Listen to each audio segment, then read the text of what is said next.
Sejumlah nama yang sering jadi langganan skuad di babak kualifikasi Piala Dunia 2026 kini tidak dipanggil. Ada juga sejumlah nama baru yang bisa saja debut untuk timnas kita saat menjalani laga kualifikasi babak keempat nanti di bulan Oktober. Pertanyaannya, sudah tepatkah nama-nama yang dipanggil Patrick Kluivert ini atau justru ini skuad terbaik yang dimiliki timnas kita sekarang? Kami akan ulas ini bersama dengan analis sepak bola Roni Pangemanan. Bung Ropan, apa kabar? Baik. Terima kasih sudah bergabung bersama kami kali ini. Ya. Kita mau coba bahas soal 28 nama yang sudah dirilis sebelumnya atau sudah dipanggil begitu oleh Coach Patrick Kluivert dengan harapan ini bisa memperbaiki keadaan kita dan membuka peluang untuk kita masuk ke Piala Dunia 2026. Ya. Saya mau coba melihat dulu untuk posisi kiper dulu nih. Kalau kita lihat datanya dari 28 nama yang dipanggil itu 3 diantaranya ada Marten, pas kemudian ada Audero dan juga Hernando. Kalau Anda melihat secara profil 3 nama ini sejauh mana performa mereka dari analisis Anda sepanjang laga sebelum-sebelumnya, terutama di uji coba?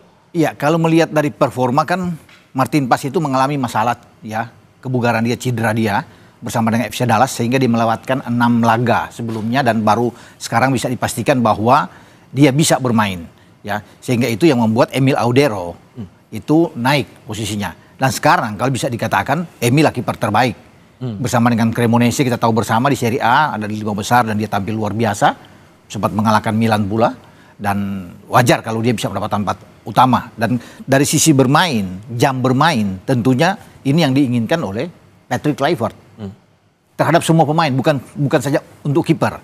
Ya, jadi saya pikir kehadiran dari Paes oke, kita harus bersyukur bahwa kita punya kiper yang bisa menjadi untuk melapis juga bagi Emil Audero, karena tadinya kan Paes yang ada di atas yang lebih dulu, baru ada Emil. Tapi sekarang dalam kondisi yang belum 100% saya pikir bagi Paes kita sepakat untuk bisa mengatakan bahwa Emil Audero yang akan menjadi penjaga gawang nomor 1. Dan rasa Anda dia yang nama pasti bakal dimatangkan menurut saya ya, dan itu pasti diakui juga oleh tim kepelatihan yang dipimpin oleh Patrick Kluivert. Sementara Hernando selalu bisa mendapatkan jam bermain bersama dengan Persebaya. Ya, sayang memang dia itu berada di bawah bayang-bayang 2 kiper yang terbaik kita, ada Martin Paes dan Emil Audero, sehingga belum ada kesempatan. Tadinya saya berharap bahwa Hernando itu akan bermain melawan Taiwan di FIFA Matchday pertama, karena itu kesempatan bagi dia di hadapan para juga penggemar di Surabaya kan, karena dia main di Persibaya, tapi akhirnya Emil yang dimainkan ya, bahkan untuk bisa memainkan di babak kedua pun tidak, tapi tidak mengapa, itu kan urusan bagi pelatih. Namun pemilihan Hernando saya pikir oke, karena memang harus 3 pelatih dan tidak ada satu pemain pun, Nadeo Argewinata yang tadinya di FIFA Matchday ada di dalam tapi kan tidak mendapat jam bermain juga di tim nasional. Jadi ya itu pilihannya memang cuma 3 karena hanya ada 2 pertandingan. Jadi cukup dengan 3 kiper ini sudah oke. Tidak perlu untuk membawa 4 kiper. Gitu. Jadi saya pikir ya 3-3 ini sudah pas lah pemilihan dari. Tapi yang fixnya Anda yakinnya Emil Audero? Emil Audero. Itu saya yakin ya bahwa dia kan ketika melihat juga bermain lawan Taiwan dan juga melawan Lebanon kan dia terus yang dimainkan. Bahkan tidak ditarik juga keluar. Kalau saya pelatih misalnya Kluivert untuk bisa memberikan jam bermain kepada yang lain, bisa aja Nadeo masuk, bisa juga Nando bisa masuk kan, paling tidak di babak kedua, tapi itu tidak dilakukan. Ya, tapi Emil yang harus dimainkan, baik melawan Taiwan dan juga dengan Lebanon. Jadi saya pikir untuk menghadapi putaran keempat nantinya dengan Arab dan Irak, Emil yang akan bermain. Oke, itu analisis yang sejauh ini ditangkap ya kalau membaca dari profil sebelum-sebelumnya. Sekarang kita coba lihat untuk tembok pertahanan Garuda sekarang. Nah, Patrick Kluivert ini sampai memanggil sekitar 11 pemain juga begitu. Kalau kemudian, kita coba pemain belakang dulu kalau begitu. Kalau pemain belakang ini, Anda melihat dari daftar namanya, kita coba lihat di sini ada nama Rizky Ridho, kemudian ada Justin Hubner, J.I. kemudian ada Ahmad juga di sini yang masuk dalam list panggilan begitu. Kalau kita coba lihat nama berikutnya, untuk posisi berikutnya ada Verdong, kemudian Kevin, Dijk, Sandy Walsh, kemudian ada Yance juga masuk dalam daftar panggil. Kansnya gimana untuk masing-masing dan kira-kira formulasinya kalau belajar dari pertandingan sebelum-sebelumnya akan ke arah mana? Termasuk untuk nama berikutnya kita coba lihat dulu. Ada James di situ, Patinama dan juga Eliano. Gimana? Ya, 11 pemain ini kan sudah termasuk itu ada back tengah, center back, kemudian ada yang bermain di full back. Ya, jadi semua 11. Tapi kalau di back tengah itu memang tanpa Mes Hilgers kan, yang tidak dipanggil karena lagi sibuk ya, dia mengurusi dengan klub ya, mendapatkan klub.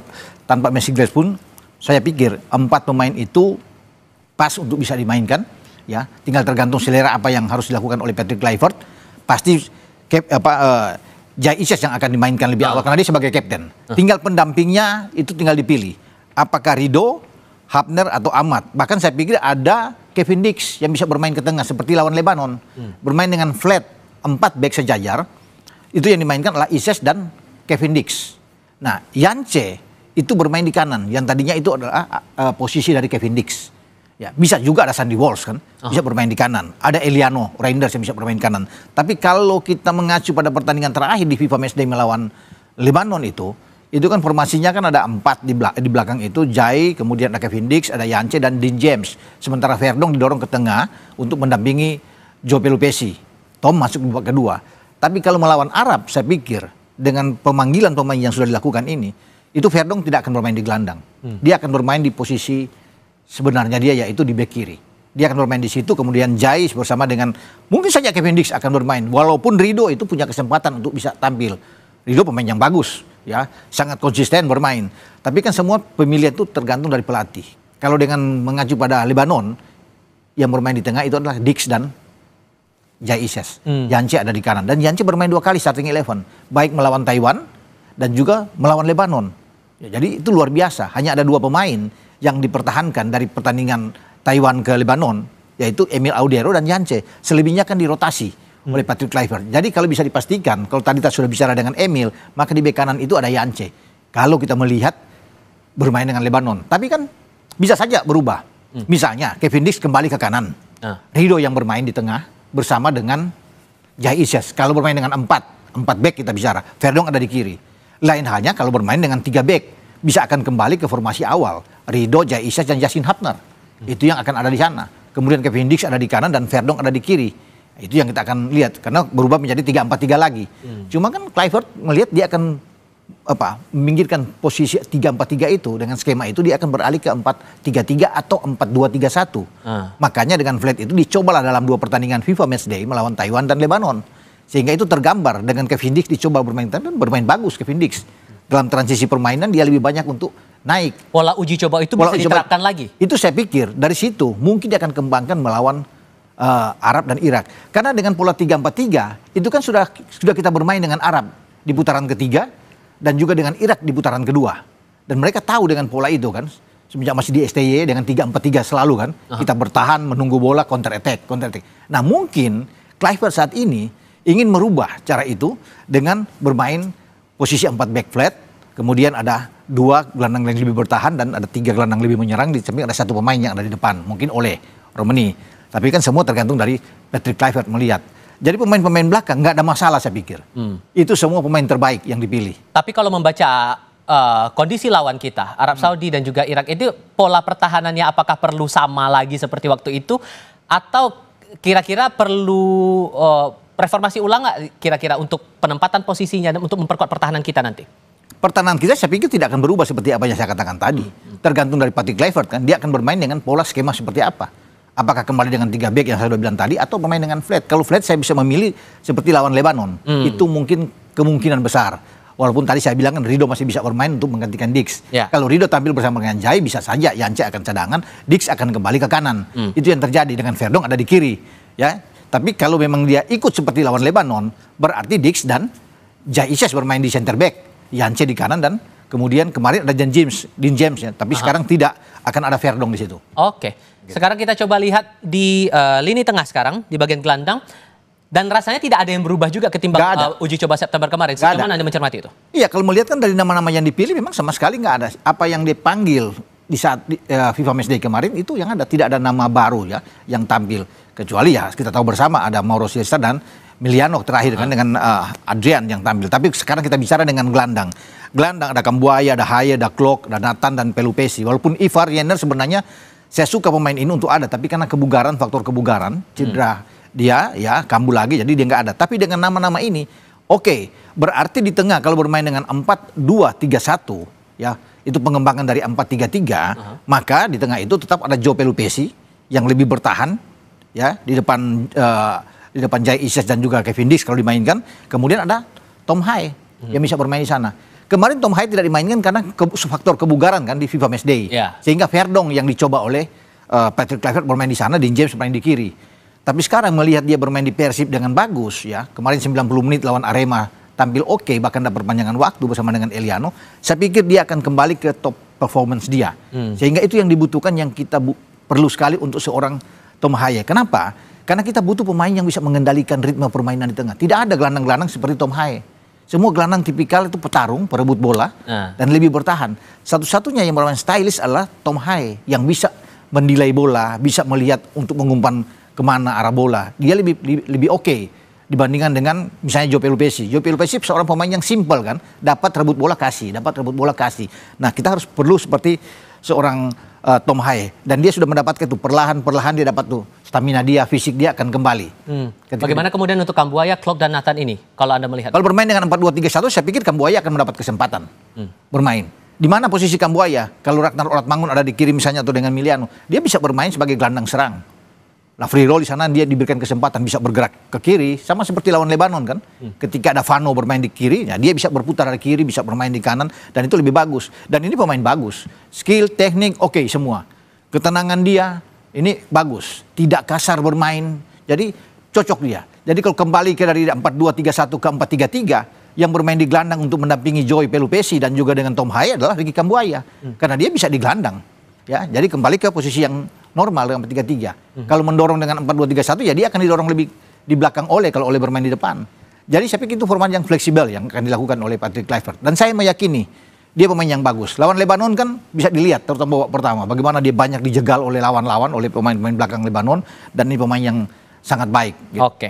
Dan tinggal posisi striker nih sekarang, yang juga perlu kita cermati karena kan ini pertaruhannya cukup besar untuk kita mengamankan posisi, kalau betul mau mengamankan posisi di Piala Dunia 2026. Ada nama Ragnar Oratmangun, kemudian ada Beckham di sini, Romeni juga ada di sini.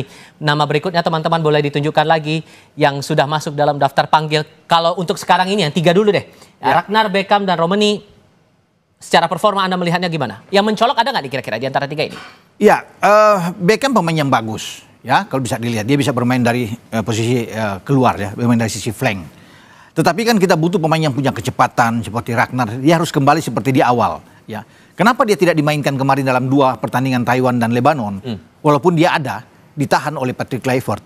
Karena Patrick Kluivert ingin melihat dia tampil maksimal all out saat menghadapi putaran keempat lawan Arab Saudi dan Irak.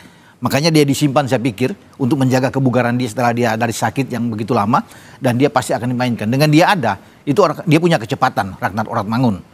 Sehingga dari sisi ini akan sangat bagus. Walaupun sebenarnya Beckham masih bisa di situ, ada Vano juga paling bisa bermain, tapi kalau memilih dia akan bermain dari sisi, dan dia akan full. Hanya 2 pertandingan itu yang diharapkan Ragnar akan bermain. Kembalinya oleh Romeni juga ini patut disyukuri, luar biasa. Saya berharap, saya tadinya melihat bahwa ini kemungkinan kecil kan setelah dia pasca operasi, tetapi karena niat dia yang luar biasa, ambisi, itu yang mendorong dia lebih cepat sembuh, recovery dia sembuh. Ya, tentunya ada komunikasi dengan tim dokter juga, tim medis, yang memberikan garansi jaminan bahwa Ole bisa bermain. Tanpa ada jaminan dari tim medis, tidak mungkin dia dipanggil oleh Patrick Kluivert. Ya, tapi karena keinginan yang luar biasa, dia berlatih dengan baik bahwa dia masuk.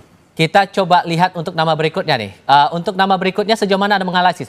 Mauro Zylstra, kemudian ada Milano Jonathan dan juga Egy. Kalau ini dua nama baru juga kan? 2 nama baru ini memang sudah dicoba dalam 2 FIFA Matchday. Bisa jadi tumpuan nggak kira-kira? Iya, ketika Ole tadinya kita tidak berharap dia akan hadir begitu cepat ya, pasti Mauro Zylstra dong yang akan ada di depan sebagai nomor 9. Ini kan murni nomor 9, Mauro Zylstra ini. Kemudian kalau dengan Jonathan ini kan sudah memperlihatkan penampilan yang oke, baik melawan Taiwan dan Lebanon. Jadi ini pemain yang bagus kalau bermain dari sisi kanan. Egy pemain yang juga ke flank. Egy kan bukan striker, tapi lebih banyak ke flank. Jadi kalau bisa dilihat ini akan menjadi pelapis bagi Ole, jika Ole ada.